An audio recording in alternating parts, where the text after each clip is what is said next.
The only easy day was yesterday. Get your heads up and get your eyes open. Stop trying to hide from the pain. Heads up, eyes open. Welcome to The Only Easy Day Was Yesterday, the official Navy SEAL podcast. I'm Daniel Fletcher, and today I'm speaking with a retired Navy SEAL Force Master Chief about the mental aspects of Naval Special Warfare. Let's get started. We've carved out a little time to talk mental toughness with a decorated Navy SEAL. We all know that physical exertion is a big part of the training process, but we hear a lot about the mental aspects of the challenges, whether it's in training or after graduation, even through deployments, whether it's separation from family or just facing general adversities, stressors, all this kind of stuff. If you could tell us from your perspective, after having a career as a SEAL, what aspects of the, we'll call it a job, in your mind required the most mental toughness? Absolutely, Daniel. Thank you for the time here. And I'm very interested in setting our future generation of SOF operators up for success. So I'm glad to be here today talking to you.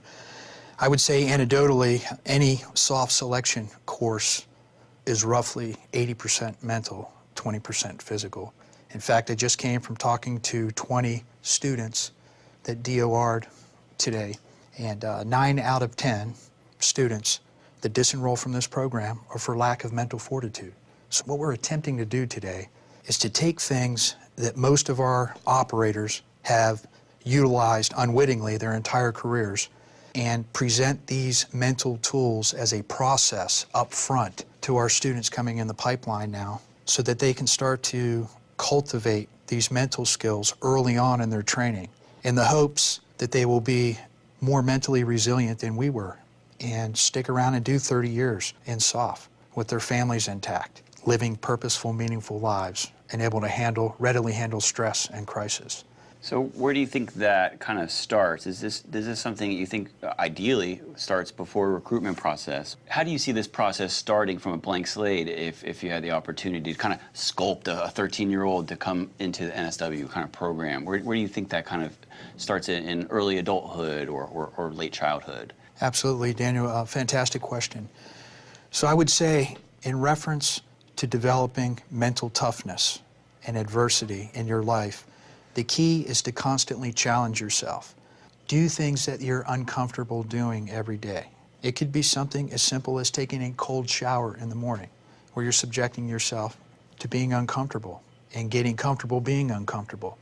And the more adversity you face prior to showing up for the pipeline, the stronger your mental toughness baseline will be. What are the ways you think that young people can kind of start to incorporate some mental training into their lifestyle? Yeah, sports is a big part of it. Definitely. You know, when you're out there playing football in the summertime and you're doing double sessions where you're working out all morning and over lunch you're so sore you can't even move and you have a whole afternoon session, that's probably the closest experience I could equate that could cross over to buds is working yourself to that degree and at a minimum. You know, I know our wrestlers and our football players and water polo players have a higher probability of success in the training because they've had some upstream stress inoculation from playing competitive sports. I've heard mentioned a few times endurance athletes tend to do very well. And I think that does kind of tie into the mental aspects involved. I mean, you kind of see that a lot with professional endurance athletes. They develop a lot of mental fortitude through their life and they're able to push themselves. And what do you think about the idea of pursuing endurance sports specifically for mental fortitude? No, absolutely, Daniel. And ironically enough, I think it has less to do with motivation and more to do with willpower and determination and discipline. I think the challenge is accelerating the discipline of a young man that doesn't have a whole lot of time on earth. Do you have any ideas on how that process can be accelerated for a civilian? I think the best thing that a young man can do is constantly stay uncomfortable, stretch the limitations of what you think is possible, do things that you think that you can't succeed at. As an example, go out and run a half marathon with no preparation and pull that out on nothing but sheer will and determination. And your conditioned confidence will grow with each new challenge that you conquer, especially with things that you didn't think were possible of doing. Right, If that makes sense. Yeah, no, that does make sense. Kind of, my sister actually, her specialty is mental performance training in high-level athletes.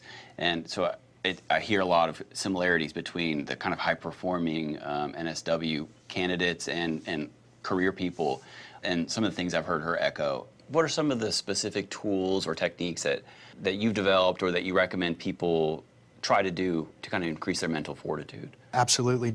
We've been doing these things all along. Our folks never would be at this stature of their lives now, operating the teams nonstop for the last 16 years in sustained combat.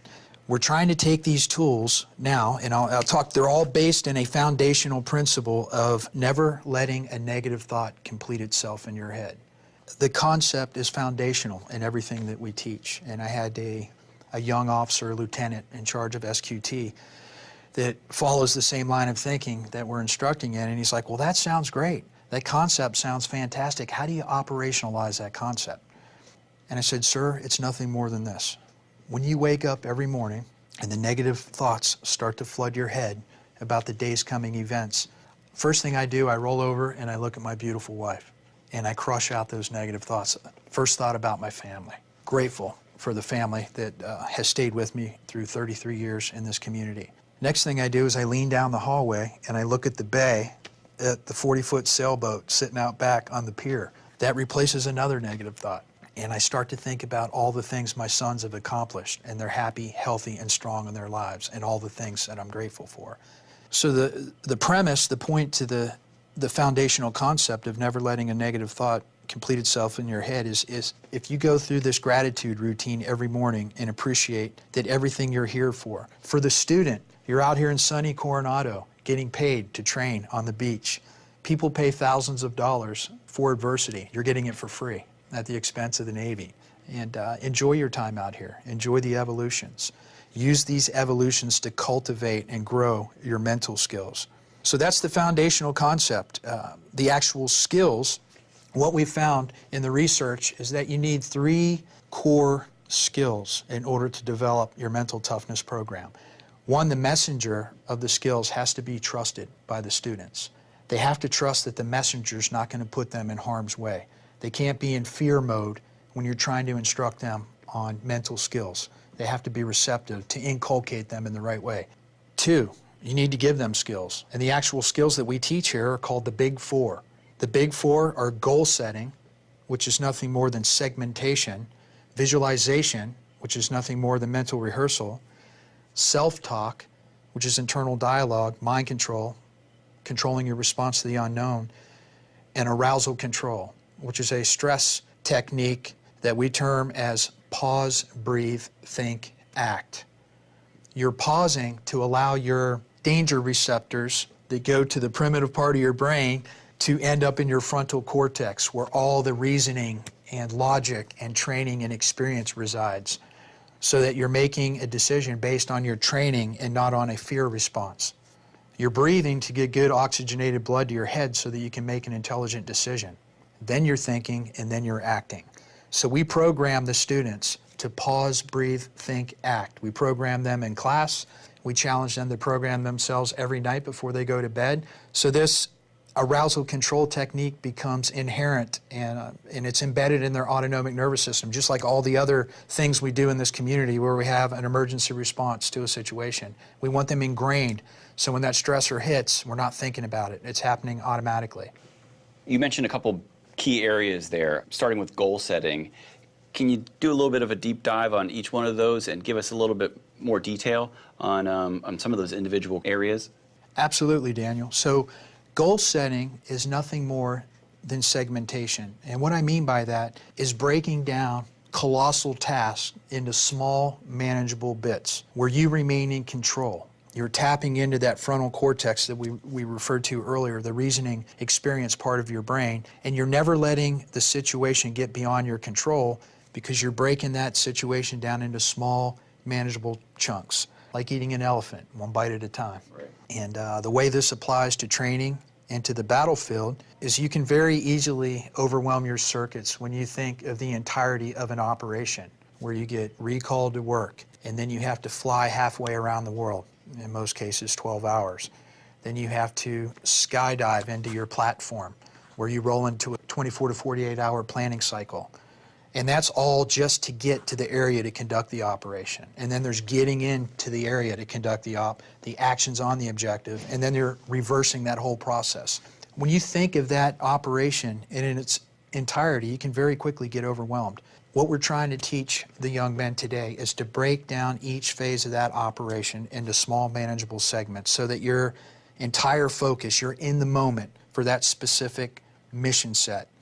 And you're doing well in that phase because you're giving it your full concentration and thought, and you're not getting overwhelmed by thinking the whole thing in its entirety. Very, very powerful technique, and each one of these techniques has different threads that spin off into other things. Every successful elite military organization, the elite sporting world, the Fortune 500, they're all goal-orientated people that constantly are setting up goals and knocking them down and creating new goals. So this is a good mindset to have in SOF, is to be goal-orientated in everything you do. And then a couple of others that you talked about, visualization and self-talk. I know those are huge keys. If you could talk about how those come into play in maybe specific areas. Visualization, ironically enough, we do a student class teach back, where the student leadership themselves have to teach these techniques back to the class. And it's an officer enlisted pairs that come out and give these class teach backs. Well, the officer had his master's degree, was from South Africa, had his master's degree in psychology. And he went 7 layers deep into visualization and how the elite sporting realm utilizes this technique. And then his enlisted counterpart, as luck would have it, was an Olympic gold medalist and swam with Michael Phelps. He took visualization to another level, and he basically validated for us the techniques we're teaching. But visualization we use in everything we do in SOF. Once again, I mentioned there's different threads to each one of these techniques. Visualization is building a mock-up of a target so that you can walk through that objective. I've been on sensitive operations where we've built mock-ups out of Conex boxes that replicated a ship or a target objective. And you run through that objective over and over again until you've mastered that compound. Sand tables, where we manipulate models to replicate the battlefield. Visualization is used in all of our emergency reaction procedures, whether it's diving, whether it's jumping. We have malfunction procedures where you have to perform while under duress and be able to do a certain sequence of life-saving events. So visualization, whether you want to learn it or not, is a daily part of everything you do in SOF. We're just trying to present this as a process so young men can start to cultivate these techniques earlier in their career. Self-talk is nothing more than that internal narrator. I think a good example I can give to the battlefield, there was a situation overseas where we were going into a very hazardous area and we had 65 structures to clear.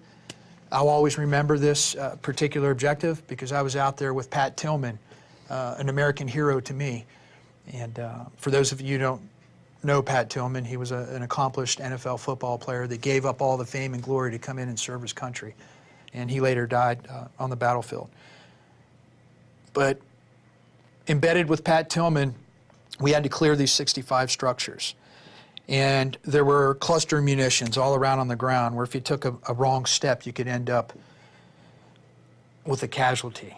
So you had to keep your wits about you. And I had a little narrator, a little shooting buddy in my head, and I wanted to give objective number 65 the same due diligence as I gave objective number 1.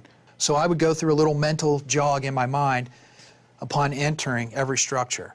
I would go through that little mental arithmetic with every objective once again so that the last objective got the same due diligence as the first. Maybe if you could highlight certain aspects of these kind of big four that would be most beneficial to focus on as someone going through the training process trying to enter NSW. Absolutely, Daniel. We try to talk about real-life examples, we try to talk about training examples, and then battlefield examples to paint the complete scope of how these techniques can be utilized. Each one of these techniques has multiple threads. Self-talk can be used as daily mantras to gather strength when you're performing a physical task or a challenging task. Some of my own personal internal mantras are warrior mode, strength attraction, surprise speed, violence of action. I have others. I am the captain of my ship and master of my fate. I learned one from one of our students here last week who took a Marcus Aurelius comment, quote, on mental toughness and pared it down to the closer I am to calm mind, the closer I am to strength. And you can repeat these mantras in times of duress or when you need a boost or a mental charge to get you over that or through that difficult challenge. I think it's really helpful to hear from someone who's training active operators or involved in the community, and that this is a key point. This is not just a trick. Mike, if you could just give us a real-life example of how this kind of stuff can be applied to a candidate or potential recruit. Absolutely, Daniel. Well, specifically speaking to the goal setting, I think for a young man interested in this program, before he even sets a goal, he has to understand why he's pursuing this line of work. That's another common theme I find with the young men that do not make it through the program. They don't know why they're there. They saw a movie, they read a book, and some of that is superficial, and it's not enough to carry them through tough times. So I would challenge all future young men that are interested in this program to really sit down and think about that deep-seated reason why he wants to be in SOF. What are some examples? My dad was a SEAL. Those students that have a dad that's a SEAL have a 4 times higher probability of making it through the program, as an example. I want to make the world a safer place for future generations. Superficial reasons will very quickly be stripped away as soon as times get tough. So understand the why, the deep-seated reason. That is number one in goal setting, is to understand why you want to go down this road, and it has to mean something. It has to mean something deeply to you and your family and the country in order for you to be successful. Once again, I find that the young men that don't make it through the program have never sat down and really, truly, honestly explored the why. In reference to goal setting, it could be something as simple as jumping in a cold shower in the morning. And at first, it's going to be very, very uncomfortable. Turn that knob all the way over on cold and gut it out. Control your breathing. Relax, be calm, shoot for 20 seconds for your first time. And then try that for a week or two until you get comfortable and it's no longer challenging you. And then roll into 30 seconds, and then roll into a minute, and then roll into 2 minutes. And then after that, every couple weeks, stay in there for 15 minutes to really surpass your mark and to build that conditioned confidence. Use goals with everything you do. Your goals have to be specific, they have to be measurable, they have to be attainable, they have to be realistic, and they have to be timely. That's a format we use when setting goals. We call it SMART goals. You can do that with running, with your run times. Make sure, as an example, let's say you're running a 32-minute 4-mile time run. That's specific. You want to improve that. You want to knock 2 minutes off that time. So make sure it's measurable. You're going to go from 32 to 30 minutes. That's going from an 8-minute mile to a 7:30 mile. Is that attainable? Yes. You're not biting off more than you can chew. Is that realistic? Absolutely. And timely. Put a goal on it. You want to be able to do this 3 months into your training. So there's an example of how to use SMART goals. A lot of these people's goals is obviously to graduate, but there's a lot of little tasks between them and graduation. How do people navigate these daily challenges almost as if it's their own hell week getting through this process? I would say, Hell Week, let me talk a moment about Hell Week. So I think Hell Week is the gold standard in our community. I believe it's what separates us from the other services and the other soft forces around the world. In that Hell Week is our primary filter to truly test the resiliency, will, determination for a young man to become a SEAL.